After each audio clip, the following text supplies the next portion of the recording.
Assalomu alaykum. Kanalimizga xush kelibsiz. Bizda shou biznes yangiliklari, eng so'nggi ma'lumotlardan xabardor bo'lish uchun kanalimizga obuna bo'ling. Assalomu alaykum. Bu haqda gapirmasa bo'lmaydi. Ahvolimiz shu darajaga yetib keldi.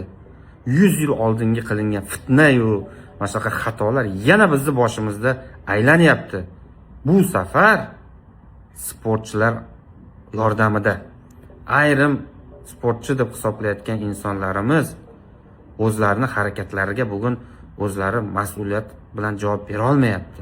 Masxarabozlikka aylanib ketdi ayrim holatlarda. Mana kuni kecha Toshkentda, non shahri bo'lgan Toshkentda Humo Arenada mana musobaqa bo'ldi. Umrimda birinchi marta boshdan oyoq ko'rdim mana shuni. O'ziga yarasha o'yin bo'ldi. Gap yo'q, kimdir yutqizdi, kimdir o'ziga yarasha saboq oldi harakatlari uchun. Lekin bu o'sha hayot, bu sport, bu kurash shunaqa. Lekin u kurash, sport ana o'sha maydonda bo'lishi kerak. Lekin ayrim bizni mas'uliyatsiz bo'lgan sportchi deb o'zini hisoblab yurganlarni harakatini oqibatida maydon qolib internetga ko'chib ketdi bu janglar. Internetda masxarabozlik darajasiga olib chiqildi va alal oqibat millionlab, minglab tubi bir bo'lgan turkiy bizni qavmi qardosh xalqlarimiz bir-birini go'shini yeyapti. Mana bu katta fitna. 100 yil oldin bizni qanday fitna qilib parcha-parcha qilib tashlagan bo'lsa, xuddi yana shu yo'ldan ketyapti. Bu kimga kerak?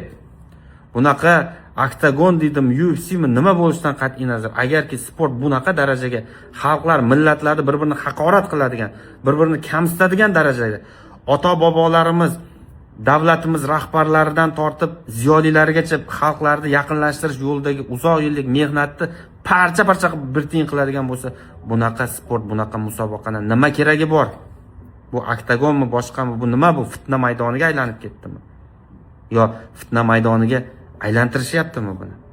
Hurmatli sportchilar, men barcha mana shu qardosh xalqlardagi sportchilarga aytmoqchiman. Hurmatli bovurlar, anilarim, ag'alarim, hammaga aytmoqchi bo'lganimiz: ayirmachilik qilmaylik, millatchilik qilmaylik.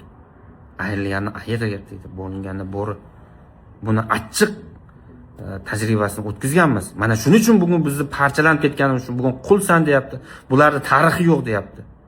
Sizlar ularni tegirmoniga suv quyyapsizlar. Ana shuni kutganlardi. Hamma ustimizdan kulyapti. Ammo bular bir-birini go'shini yeyapti deb. Kerakmi shu? Hurmatli sportchilar, professional bo'ling. Jangda o'sha ringda o'tkazing bo'ldi. Bunaqa mas'uliyatsizlik qilishga hech kimda haqqi yo'q. Xalqlarni, millatlarni bir-biriga urushtirib qo'yishga. Bu sport emas. Ularning ota-onalariga ham iltimosimiz, qarang, bir o'ylab ko'ring, nima qilishyapti bular.